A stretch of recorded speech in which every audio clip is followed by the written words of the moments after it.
మన వ్యూవర్స్‌లో చాలా మందికి ఒక డౌట్ అయితే ఉందన్నమాట. ఆ డౌట్ ఏంటంటే, ఇవాళ మనం ఎలక్ట్రిక్ టూ వీలర్స్ అయితే యూజ్ చేస్తున్నాం. లేకపోతే ఎలక్ట్రిక్ ఆటోలు అయితే యూజ్ చేస్తున్నాం. అయితే మన ఎలక్ట్రిక్ స్కూటర్స్‌లో ఎందుకని సోలార్ ప్యానెల్ పెట్టకూడదు? సోలార్ ప్యానెల్ పెడితే ఇంకా రేంజ్ కూడా పెరుగుతుంది గదా! మనకు కావాల్సినంత ఇన్ఫినిట్ రేంజ్ అయితే పెరుగుతుంది గదా! అని చెప్పి ఒక డౌట్ అయితే ఉంది. సో, దానికి సంబంధించిన క్లారిఫికేషన్ ఇవ్వడం కోసం మేము ఒక ఏఐని యూజ్ చేసి ఒక వీడియో అయితే క్రియేట్ చేసాం అనమాట. దానికోసం మనం హిక్స్‌ఫీల్డ్ అనే ఒక ప్లాట్‌ఫార్మ్ యూజ్ చేసి అందులోని రీసెంట్‌గా లాంచ్ చేసిన సినిమా స్టూడియో 2.0 మోడల్‌ని అయితే యూజ్ చేసి వీటినైతే క్రియేట్ చేయడం జరిగిందనమాట.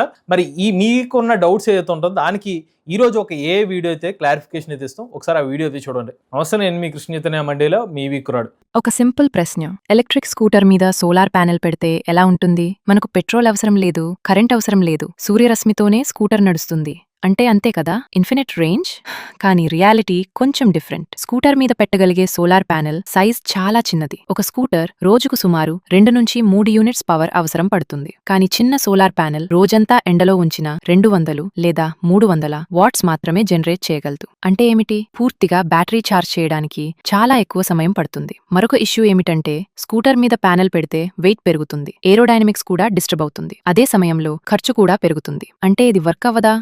యాక్చువల్లీ చిన్న రేంజ్ బూస్ట్ మాత్రం ఇస్తుంది. పార్క్ చేసినప్పుడు స్లో ఛార్జింగ్ జరుగుతుంది. ఎమర్జెన్సీ సిచ్యువేషన్స్ లో కొంచెం ఎక్స్ట్రా కిలోమీటర్స్ రావచ్చు. కానీ ఇన్ఫినిట్ రేంజ్ మాత్రం అసలు కాదు. సో స్కూటర్ మీద సోలార్ ప్యానెల్ పెట్టడం ఒక ఇంట్రెస్టింగ్ ఐడియా, కానీ ప్రాక్టికల్ డైలీ యూస్ కి ఇది ఫుల్ సొల్యూషన్ కాదు. ఫ్యూచర్ లో టెక్నాలజీ ఇంప్రూవ్ అయితే maybe, but right now it's a support system, not a replacement. So మీరు ఆ వీడియో చూసారు కదండి. సో వీడియో చూసిన తర్వాత మీకు చాలా వరకు క్వశ్చన్స్కి ఆన్సర్ దొరికిందని అనుకుంటున్నాను. ఇంకొక విషయం మీకు క్లారిటీగా చెప్పాల్సింది ఏంటంటే, ఇవాళ మీరు సోలార్ సంబంధించిన ఎలక్ట్రిక్ టూ వీలర్ తీసుకుందాం అనుకున్నప్పటికీ కూడా సోలార్ సంబంధించిన ఎలక్ట్రిక్ టూ వీలర్లో సోలార్ ప్యానెల్ కనుక మీరు ఇన్స్టాల్ చేస్తే కనుక దాని వెయిట్ అనేది పెరుగుతుంది. ఇవాళ మనకి సోలార్ ప్యానెల్ పెట్టడం వల్ల ఏమవుతుంది, ఆల్రెడీ వెహికల్ కొంత బరువు ఉంది, దానికి ఇంకా కొంచెం వెయిట్ యాడ్ అవుతుంది. సో దాని నుంచి వచ్చే రేంజ్ చాలా తక్కువ, మైన్యూట్ రేంజ్ అయితే వస్తుంది అనమాట.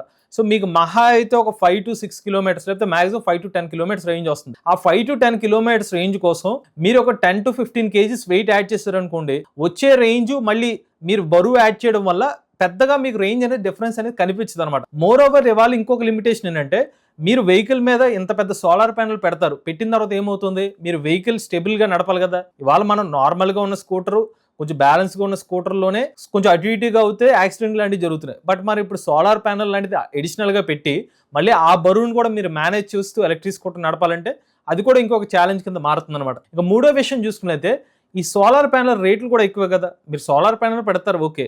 ఇవాళ మన ఎలక్ట్రిక్ వెహికల్ కొనుక్కున్న వాళ్ళు చాలా మంది ఏం ఆలోచిస్తారు, తక్కువ ప్రైస్లో మనకి బడ్జెట్లో స్కూటర్ కావాలనుకుంటారు. ఆల్రెడీ మన బడ్జెట్లో వెహికల్ తీసుకుని మళ్ళీ ఖరీదైన సోలార్ ప్యానెల్స్ ఎలా పెట్టగలుగుతాం? కావాల్సిన ఒక 5 to 10 కిలోమీటర్స్ రేంజ్ కావాలనుకున్నా కూడా మీకు వేలల్లోనే ఖర్చు అవుతుంది. సో మరి అంత వేలల్లో ఖర్చు పెట్టి మీరు అనుకున్నంతగా ఎక్కువ రేంజ్ రాలేదనుకోండి, దానివల్ల మీకు ఉపయోగం అయితే ఉండదు కదా. సో మోర్ ఓవర్ మీరు ఇన్ని చేసి మీరు ఎలక్ట్రిక్ స్కూటర్ మీద ఇలా సోలార్ ప్యానెల్స్ పెట్టుకుని దాని తర్వాత ఇన్ కేసు వెహికల్ వారంటీలో ఉండి బండికి ఏమైనా ప్రాబ్లం వచ్చింది అనుకోండి, మీరు సోలార్ ప్యానెల్స్ లాంటివి పెట్టారు కాబట్టి మీకు వారంటీ లాంటివి ఇవ్వమని చెప్పి రిజెక్ట్ చేసే అవకాశం కూడా ఉంటుంది. ప్రజెంట్ ఉన్న సోలార్ ప్యానెల్ టెక్నాలజీ వల్ల ఈవీ వెహికల్స్ కి పెద్దగా డిఫరెన్స్ అయితే కనిపించదు అనమాట. ఎప్పుడైతే మనకి ఈ సోలార్ ప్యానెల్ ఎఫిషియన్సీ బాగా పెరిగి ఒక 4-5 రెట్లు ఎక్కువ పెరిగి ఇంత బరువైన సోలార్ ప్యానెల్స్ కాకుండా కొంచెం లైట్ వెయిట్ సోలార్ ప్యానెల్స్ ఏమైనా వచ్చినాయి అనుకోండి తేలిగ్గా, అప్పుడు మీకు నిజంగా ఎలక్ట్రిక్ వెహికల్స్కి, ముఖ్యంగా ఎలక్ట్రిక్ టూ వీలర్స్కి ఏమైనా సోలార్ ప్యానెల్స్ పెట్టినా కూడా మీకు అడ్వాంటేజ్గా మారే అవకాశం అయితే ఉంటుందన్నమాట. వీడియో అయితే చూపించామో దాన్ని హిక్స్ఫీల్డ్ అనే ఒక ప్లాట్ఫామ్ యూస్ చేసి క్రియేట్ చేశారు అనమాట. రీసెంట్గా హిక్స్ఫీల్డ్ సినిమా స్టూడియో 2.0 అనే ఒక మోడల్ కూడా తీసుకొచ్చారు.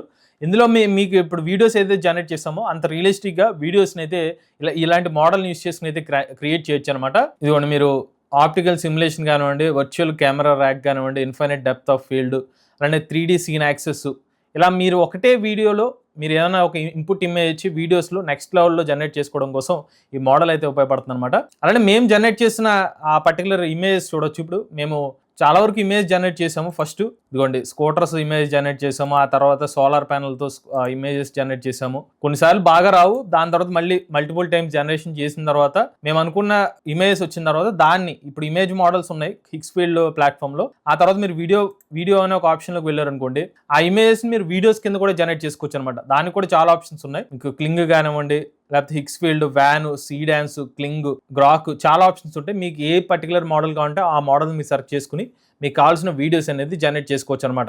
అలా ఇప్పుడు రీసెంట్ గా వచ్చిన కొత్త అప్డేట్ అంటే సినిమా స్టూడియో 2.0 అనమాట. ఈ సినిమా స్టూడియో 2.0 వల్ల ఉపయోగం ఏంటంటే మీకు ఇమేజ్ జనరేషన్ కూడా చాలా ఆప్షన్స్ అయితే తీసుకొచ్చారనమాట. మీరు ఎప్పుడైతే ఒక వీడియో జనరేట్ చేద్దాం అనుకుంటున్నారో ప్రాంప్ట్ ఇచ్చే ముందు మీరు ఒక కెమెరా నుంచి నాకు ఇమేజ్ ఇంత హై రెజల్యూషన్ లో ఇమేజ్ కావాలనుకుంటే ఆ కెమెరాని సెలెక్ట్ చేసుకుంటారు. లెన్స్, ఫోకల్ లెంత్, అపర్చర్ అంతా కూడా మీరు సెలెక్ట్ చేసుకోవచ్చు అనమాట. సెలెక్ట్ చేసుకున్న తర్వాత మీరు ప్రాంప్ట్ ఇస్తారు. దాంట్లో ఈవెన్ ప్రాంప్ట్ ఇచ్చిన తర్వాత కూడా మీకు చాలా ఆప్షన్స్ ఉంటాయి. దానికి మీకు ఏ రెజల్యూషన్ లో ఇమేజ్ కావాలి, దానికి సినిమాటిక్ లో కావాలంటే 16:9, 21:9 సెలెక్ట్ చేసుకుంటారు. ఆ తర్వాత మీకు రెజల్యూషన్ ఉంటుంది 1K, 2K, 4K అని చెప్పి మీకు ఏ రెజల్యూషన్ కావాలంటే ఇమేజ్ జనరేట్ చేసుకోవచ్చు. ముఖ్యంగా ఇప్పుడు ఇంకొక అప్డేట్ తీసుకొచ్చారన్నమాట. గ్రిడ్ అనే ఒక ఆప్షన్ తీసుకొచ్చారు. ఒకటేసారి మీరు ప్రాంప్ట్ ఇచ్చినప్పుడు ఒక ఇమేజ్ జనరేషన్ కాకుండా 2, 3, 4, 4 ఇమేజెస్ ఒకటే టైంలో క్రెడిట్స్ లో మీకు ఎక్కువ ఖర్చు లేకుండా జనరేట్ చేసుకోవాలనుకుంటే మీరు ఈ ఆప్షన్ సెలెక్ట్ చేసుకోవచ్చు. ఏ గ్రిడ్ కావాలంటే ఆ గ్రిడ్ ని మీరు సెలెక్ట్ చేసుకుని అన్ని ఇమేజ్ జనరేట్ చేసుకోవచ్చు. అది కాకుండా ఇంకొక ఆప్షన్ కూడా తీసుకొచ్చారన్నమాట. క్యారెక్టర్ కన్సిస్టెన్సీ కోసం రెఫరెన్స్ ఎలిమెంట్స్ తీసుకొచ్చారు. మీరు ఏదైతే ఇమేజ్ జనరేట్ చేద్దాం అనుకుంటున్నారో, ఉదాహరణకు ఒక ఎలక్ట్రిక్ స్కూటర్ సంబంధించిన ఇమేజ్ జనరేట్ చేద్దాం అనుకుంటున్నారు, స్పెసిఫిక్ గా అదే స్కూటర్ మీకు మొత్తం వీడియోలు అంతా చూపించాలనుకుంటే దానికి సంబంధించిన ఇమేజెస్ అనేవి ఇక్కడ ఇవ్వాల్సి వస్తుంది అనమాట. ఒక 3 to 4 ఇమేజెస్ ఇచ్చి మీరు ఒక ఫోల్డర్ లాంటిది క్రియేట్ చేసుకుంటారు. ఆ తర్వాత దాన్ని మీరు సెలెక్ట్ చేసుకున్నారనుకోండి, సెలెక్ట్ యూజ్ ఎలిమెంట్ అని క్లిక్ చేస్తే మీరు ఇచ్చిన ప్రాంప్ట్ ఏదైతే ఉంటుందో మీరు ఇచ్చిన రెఫరెన్స్ ఫేసెస్ యాడ్ అయ్యి లేకపోతే ఇచ్చిన రెఫరెన్స్ వెహికల్స్ యాడ్ అయ్యి మీకు అవుట్పుట్ ఇమేజ్ అలా జనరేట్ అవుతాయి అనమాట. సో నేనైతే ఇప్పుడు ఒక ఇమేజ్ అయితే జనరేట్ చేస్తానండి. సో దానికి సంబంధించిన ఇమేజ్ ప్రాంప్ట్ అయితే ఇస్తున్నాను. సో ఇమేజ్ ప్రాంప్ట్ అయితే ఇచ్చిన తర్వాత ఇక్కడ నేను ఎన్ని ఇమేజ్ జనరేట్ చేయాలో సెలెక్ట్ చేసుకోవాలి కదా. సో నేను ఫస్ట్ అయితే ఒక ఇమేజ్ జనరేట్ చేయమన్నాను. సో 1 by 1 సెలెక్ట్ చేసుకున్నా. ఆ తర్వాత ఇక్కడ @ అని ఒక బటన్ ఉంది కదా, దీని మీద క్లిక్ చేశారనుకోండి, మీరు ఏ ఫేస్ ఒక కన్సిస్టెంట్ క్యారెక్టర్ తో ఆ పర్టికులర్ మీరు జనరేట్ చేసిన ఇమేజ్ లో ఆ పర్సన్ కావాలనుకుంటే ఇక్కడ కొన్ని ఇమేజ్ అయితే ఇవ్వాలన్నమాట రెఫరెన్స్ కోసం. నేను ఆ ఇమేజ్ అయితే కొన్ని ఇక్కడ పేస్ట్ చేస్తున్నాను. నేనైతే ఈ పర్సన్ అయితే ఇమేజ్ ఇస్తున్నాను అనమాట. ఒక కుర్రోడ్ ఇమేజ్. మీరు అలాగా అప్ టు 3 ఇమేజెస్ అయితే యాడ్ చేయాలన్నమాట. యాడ్ చేసిన తర్వాత దీనికి ఒక పేరు పెట్టాలి. నేను రామ్ అని పెట్టాను. ఆ తర్వాత క్రియేట్ మీద క్లిక్ చేశాను.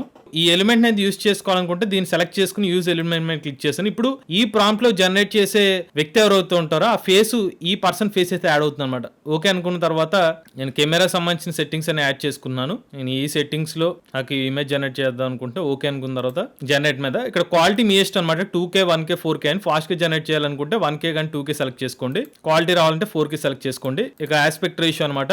ఈ cinema studio 2.0 video generation work కావాలంటే 16:9 లేదా 21:9 సెలెక్ట్ చేసుకోవాలి. నేను 16:9 సెలెక్ట్ చేసుకున్నాను. ఇప్పుడు జనరేట్ మీద క్లిక్ చేశాను.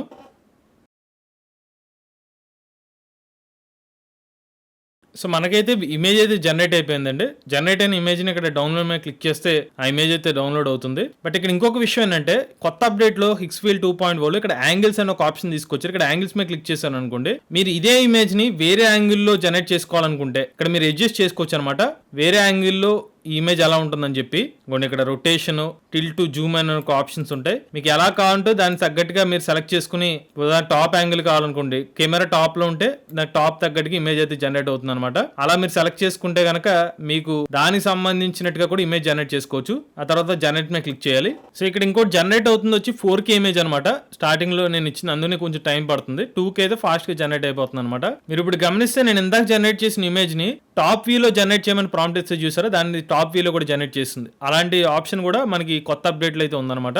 నా ఇమేజ్ ఓకే అనుకుంటే నెక్స్ట్ మనం వీడియో జనరేట్ చేసుకోవాలి. సో ఇప్పుడు మీరు వీడియో జనరేట్ చేసుకోవాలనుకుంటే మీరు ఏదైతే జనరేట్ చేసిన ఇమేజ్ నో దాన్ని ఇమేజ్ అయితే ఇన్పుట్ ఇవ్వాలన్నమాట. సో స్టార్ట్ ఫ్రేమ్ లోకి వెళ్ళి ఇమేజ్ జనరేషన్ లోకి వెళ్తే మీరు రీసెంట్ గా జనరేట్ చేసిన ఇమేజ్ ఇక్కడ డిస్ప్లే అవుతాయి. సో ఈ ఫ్రేమ్ అయితే ఇన్పుట్ కింద ఇచ్చాను. ఆ తర్వాత ఇక్కడ మీరు డైరెక్టర్ ప్యానల్ లోకి వెళ్తే అప్లోడ్ ఇమేజ్ అనే ఒక ఆప్షన్ ఉంటుంది. మీరు జనరేట్ చేసే వీడియోలో ఇంకా రిఫరెన్స్ ఇవ్వాలనుకుంటే ఆ ఇమేజ్ అయితే అప్లోడ్ చేయొచ్చు. లేదా యాడ్ క్యారెక్టర్ ఆర్ ప్రాప్స్ అనే ఒక ఆప్షన్ ఉంటుంది అనమాట. సో వీడియోలో కూడా మీరు స్పెసిఫిక్ గా కన్సిస్టెన్సీ కావాలనుకుంటే మీ దగ్గర ఉన్న కన్సిస్టెంట్ క్యారెక్టర్ ఇమేజ్ ని దీన్ని సెలెక్ట్ చేసుకుంటే ఆ ఫేస్ తోనే మీరు వీడియో జనరేట్ చేసుకోవచ్చు. ఈ ఆప్షన్ కూడా ఉంది. లేదనుకుంటే మీరు సెలెక్ట్ చేసుకోవాల్సిన అవసరం లేదు. నెక్స్ట్ చూసుకున్నట్లయితే ఇందులో మనకి స్పీడ్ ర్యాంప్ అనే ఒక ఆప్షన్ ఇచ్చారనమాట. మీరు ఇప్పుడు జనరేట్ చేసే వీడియో ఏదైతే ఉంటుందో దానికి సంబంధించిన అవుట్పుట్ మీకు ఏమైనా లీనియర్ లో కావాలా లేకపోతే కొంచెం స్లో మోషన్ లో రావాలంటే దీన్ని ఇక్కడ స్క్రోల్ చేస్తే కిందకి స్లో మోషన్ కింద వస్తుంది. అయితే స్పీడ్ అప్ అవ్వాలంటే ఇలా పైకి పెట్టాలి. మీకు నచ్చినట్టుగా ఎఫెక్ట్స్ పెట్టుకోవచ్చు. Custom, linear, slow motion, speed speed up అని ఒక ఆప్షన్ ఉంది, మీకు నచ్చినట్టు, లేదంటే ఇంపాక్ట్ ఏదైనా పెట్టుకోవచ్చు. నేనైతే ఇంపాక్ట్ అయితే ప్రెజెంట్ పెట్టుకున్నాను. డ్యూరేషన్ వచ్చి వీడియో అప్ టు నాకు 12 seconds వీడియో కావాలనుకున్నాను, సో 12 seconds సెలెక్ట్ చేసుకున్నాను. ఆ తర్వాత మీకు single shot, multi shot option ఉంటుందన్నమాట. సో నేను మల్టీ షాట్ అయితే సెలెక్ట్ చేసుకున్నాను. నెక్స్ట్ క్వాలిటీ వచ్చి 720p 180p అనమాట. సో 1080p అయితే మీకు కొంచెం టైం ఎక్కువ తీసుకుంటుంది, సో నేను 720p క్వాలిటీ అయితే తీసుకున్నాను. సో అన్ని ఓకే అనుకున్న తర్వాత మీకు ఇక్కడ జనరల్ కూడా ఉంటుంది. ఇక్కడ జనరల్ లో మీకు ఏ టైప్ ఆఫ్ వీడియో కావాలనుకుంటున్నారు, యాక్షన్, హర్రర్, కామెడీ, చాలా ఆప్షన్స్ ఉంటాయి. సో ఇది నార్మల్ టైప్ వీడియో కాబట్టి నేను జనరల్ సెలెక్ట్ చేసుకున్నాను. ఆ తర్వాత మీకు ఆడియో కావాలంటే ఆడియో ఆన్లో పెట్టుకోవచ్చు, లేదంటే ఆఫ్లో పెట్టుకోవచ్చు అనమాట. బట్ మీకు క్రెడిట్స్ ఎక్కువగా వచ్చేస్తాయి ఆన్లో పెట్టుకుంటే. సో నేనైతే ఆఫ్ పెట్టేశాను. ఇక మీకు batch size in case output videos ఎక్కువ కావాలి ఒకటే జనరేషన్లో, మీకు 2, 3, 4 వీడియోస్ కావాలనుకుంటే దాని తగ్గట్టుగా మీరు జనరేట్ చేసుకోవచ్చు. లేదనుకుంటే ఒకటే వీడియో. సో నేను ఒకటి సెలెక్ట్ చేసుకుని మీరు జనరేట్ చేసుకోవచ్చు. బట్ ఇంకొక ఆప్షన్ కూడా ఉంది మీకు. ఇక్కడ మూవ్మెంట్లో చూసుకుంటే స్టాటిక్, హ్యాండ్ హెల్డా, జూమ్ అవుట్, మీరు కెమెరా ఆప్షన్స్ కూడా ఉంటాయి ఇందులో. మీకు ఏ ఆప్షన్ కావాలంటే దాన్ని అయితే సెలెక్ట్ చేసుకోవచ్చు అనమాట. ఇక్కడ పాన్ రైట్, టిల్ట్ అప్ అని ఒక ఆప్షన్ ఉంటాయి. మీకు ఏ ఆప్షన్ కావాలంటే దాన్ని అయితే సెలెక్ట్ చేసుకుని ఫైనల్ గా జనరేట్ మీద క్లిక్ చేయండి. సో మనకైతే ఇప్పుడు వీడియో అయితే జనరేట్ అయిపోయిందండి. ఒకసారి మీకు వీడియో డౌన్లోడ్ చేసి చూపిస్తాను చూడండి.